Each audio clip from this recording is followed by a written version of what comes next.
Hey everyone, behind me today is the Isuzu MU-X. Now this is the LSU model, which is the middle of the range model. They've also got an LST, which is the top of the range model, and they've also got the LSM, which is the bottom of the range model. Now when you think of Isuzu, I think trucks.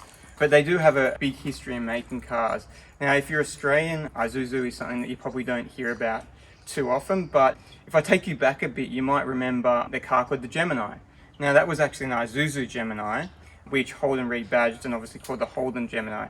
Now if I take you a bit further forward, you also would have heard about the Rodeo, which was a Holden Rodeo, but in fact that was actually an Isuzu Rodeo that Holden rebadged. So we have seen these in the Australian market, just maybe not as an Isuzu before. So what I'll do is I'll first of all take you around the car, then we'll go inside the car, I'll take you around the inside and the interior of the car, and then finally we'll jump in the car and take it for a drive.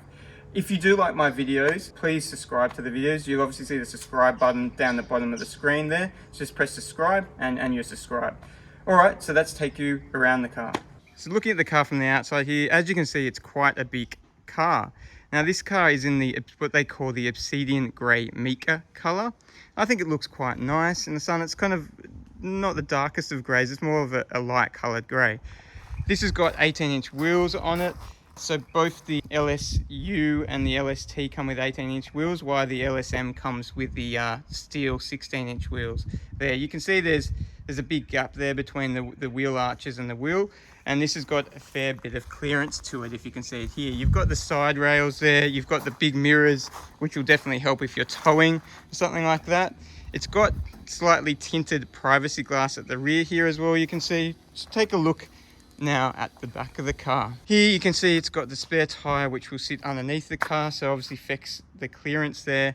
And then you've just got the single exhaust there at the back, and looks kind of similar to a lot of the SUVs at the back here. It could be a Trailblazer or something like that, the Holden Trailblazer. So it's sort of a common look you get. Now just having a look around the other side of the car here, just a bit of a different angle there. This one actually doesn't come with any roof rails. You can put roof racks on the top here, but the top of the range model, the LST, actually comes with roof rails as well.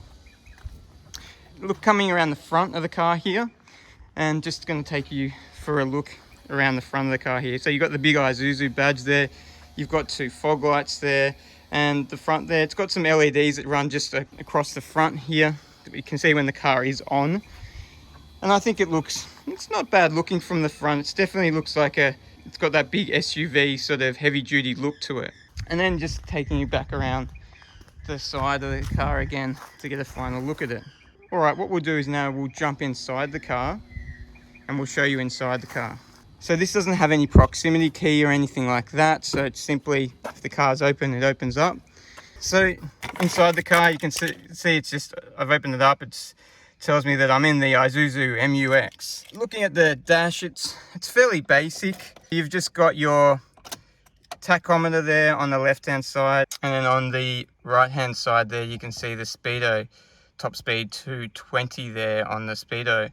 This has got just sort of a middle DIS screen there where you can see a range of different things. I can control what I see on the screen by just pressing the button near the blinker stalk here to go through the different modes. So this one, as you can see, it's fairly new. It's only just got over 16,000 kilometers on it.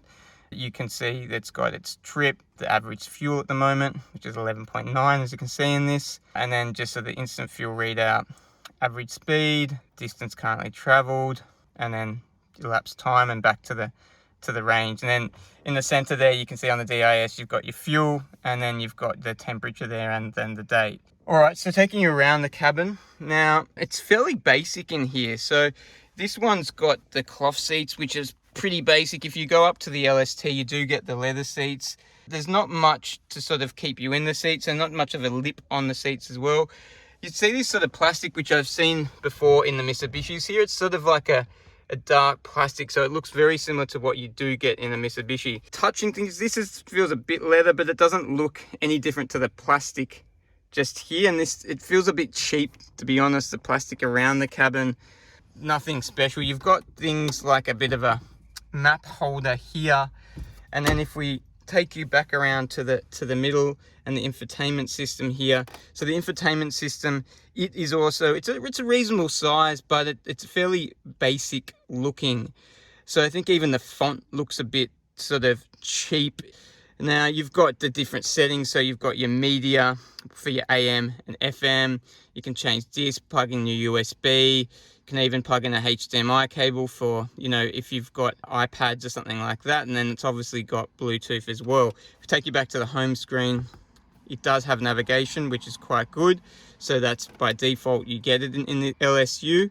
And then you can connect your phone. You can turn the display off, and then you've got some settings. And then eco mode, which just shows you the fuel economy if you want to track your fuel economy there. So not much in here. Just take a look and just check the settings quickly. Clock, sound, Bluetooth. So not much to it. Looking at the big knob for your climate control here, it's a bit of a different look here. Something a bit unique. Everything for the climate control is controlled around here. So you can see all the various different buttons there. Take you a bit lower. So you've got 2 USB ports, one there, and then you've got the HDMI port here if you wanted to plug, as I said, like an iPod or something like that in there for some more media. Cigarette lighter, the gear stick looks pretty basic. You've got Tiptronic on the side here, as you can see as well. You've got your standard handbrake here, and as this is the 2-wheel drive version, you can also get 4-wheel drive version. There's no full drive controls or anything like that in here. And then you've got obviously your cup holders and the glove box here, which has got a reasonable amount of room in it there. If I take you back to the steering wheel here, you've got a few buttons here, and it's all fairly easy to use as you hop in. It's not too difficult to navigate. You've got your volume button there, as you can see. You can skip between the different stations or different tracks there. You've got your different modes there, and then you can answer the phone here. If you go over here, all the cruise control settings are controlled over here. Speed, cancelling, turning it on or off. As I said before, I was controlling at the back here the DIS with this button, and then you've just got all your light switches and blinkers here. And then you've got on the other side your wiper and all your different wiper settings. This uses a regular key, so no start-stop button on this particular model. You've got your hill hold there, you've got your mirror buttons there, and then you've got your interior light adjustments just there. You've got the electric windows here, so you can control all the electric windows there. The seats, I'll just take you outside and show you the controls. So the seats are all manual, so all your lumbar support is manually controlled there. So that's the front of the car. What I'll do now is I'll jump in the back and we'll check out the back of the car. So I'm in the back now, and it is a big car, and I've got a heap of room here. So the head height here, you can see I've got some good head height, and you can see also the leg room here. So I've got a heap of leg room, and these seats you can't actually adjust. So where they are is what is the room that you get. Looking around here, some weird things I can see. The air vents, they're on the roof here. So you kind of get that with your family vans. Got some speakers on the roof here as well, which is quite strange. I don't normally see that. You can control the air conditioning from the back here, and I've got the interior lights here. Now you can see there's a car seat in there, so you can see it fits in there with a fair bit of room in the middle seat. If you're sitting in the middle seat, you've still got a fair bit of room. The drivetrain doesn't come up much in this, which is really good, so you've still got a fair bit of leg room when you hop in the middle there. You've got the USB port here. You've got your map holders and things like that. And then just looking around, you've got a bit of a leather stitching on the side here on the handles. And again, you've got that in the back as you do in the front, that sort of black plastic, which is reminiscent of what you see in a Mitsubishi. So I'll jump into the boot and we'll take a look around and see the boot space. So you open the boot up from the back here, this handle. And as you can see, there's a heap of room in here. This is a 7-seater, so just under there are the seats. And I'll put them up in a sec so you can see how much room you get with all 7 seats up. You've got a bit of storage down the bottom here. You've got your 12-volt socket there. And then you've got the cup holders and I guess storage compartments there for when there's people in the final two rows here. Just having a look there. So what I'll do is I'll put these 2 seats up so you can see how much room there is. So now with the 2 seats up, and they're really easy to pull up, you just pull these handles up here and they come straight up. You can see you've got limited boot space now, so you don't have much boot space. It'd be hard to go away with 7 people in the car. You would hope that you wouldn't have too much luggage. So I'm going to jump in the 7th seat so you can see how much leg room there is. So getting in the back here, you've got the handle here, which can open up here, and you can just fold the seat forward like that. So it's really easy. Just folds that seat there. And then as an adult, you can hop in here, fold that seat back, and I can tell you it's getting a bit squashy in here. I wouldn't want to be in here on a long trip, but you can definitely fit adults in here. So I'm in the back here now. My knees are basically touching the seat in front of me, but there is a fair bit of room to the left of me here. There's another storage compartment here. I get a good view because you sit a bit higher here than you do the passengers in front of you.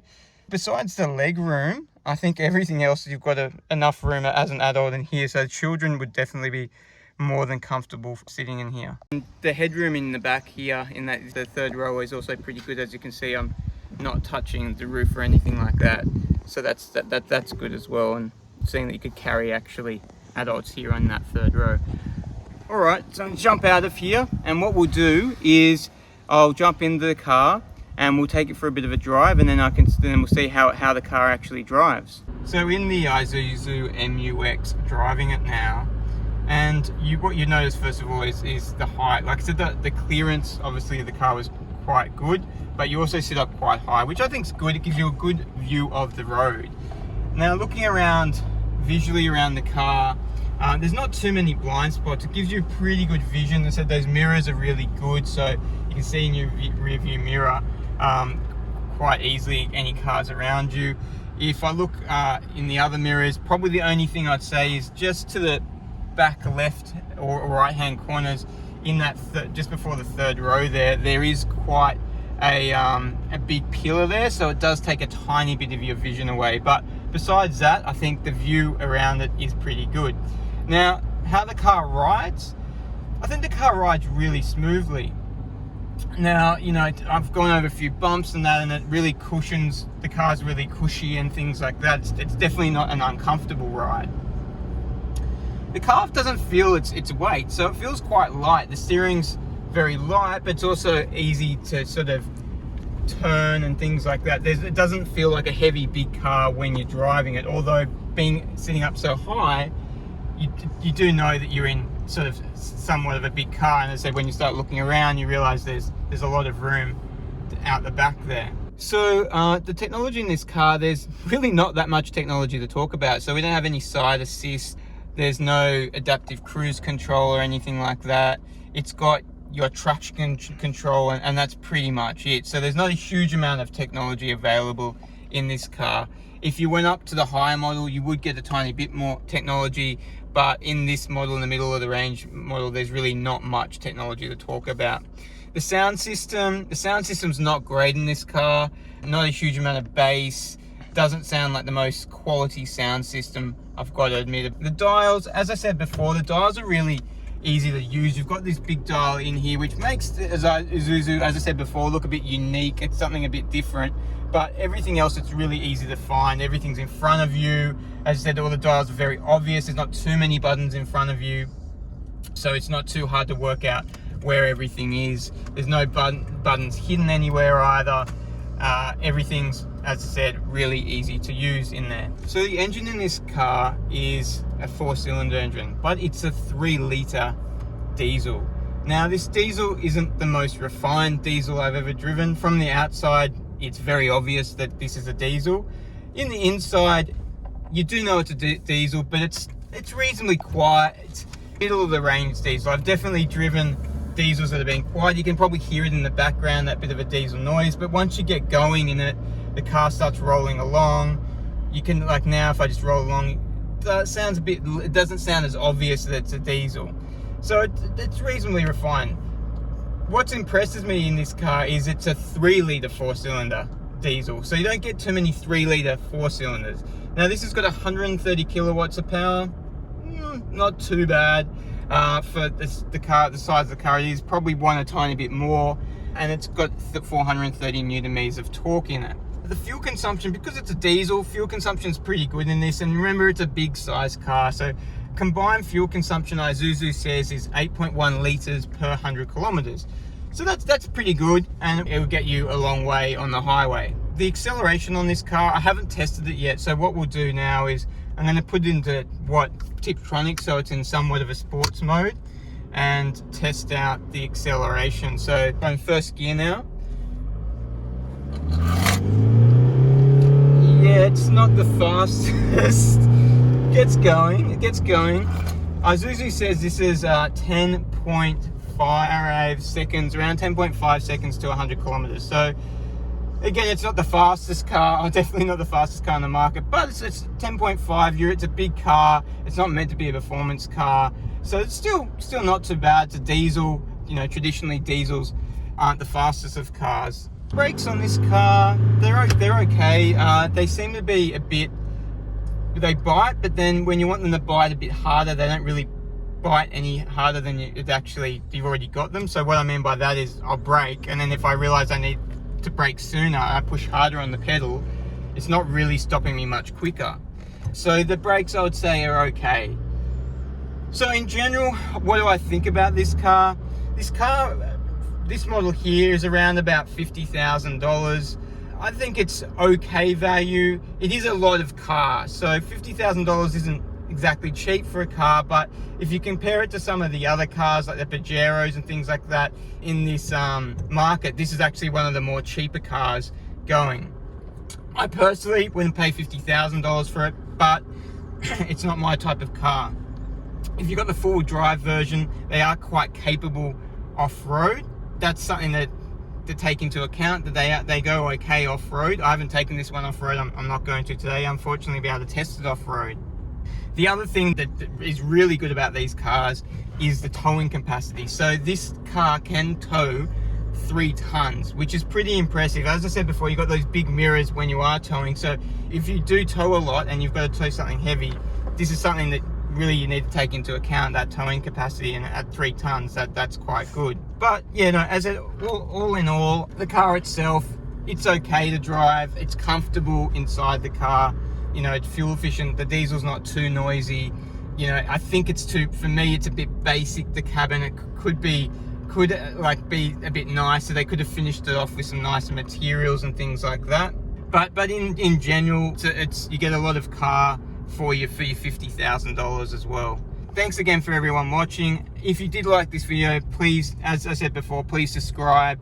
And I'm interested to hear your comments as well. If there's things that you want to see in my videos that maybe I'm not showing you in the videos, just let me know. I'll look at the comments and then I'll obviously adjust what I do in my next video.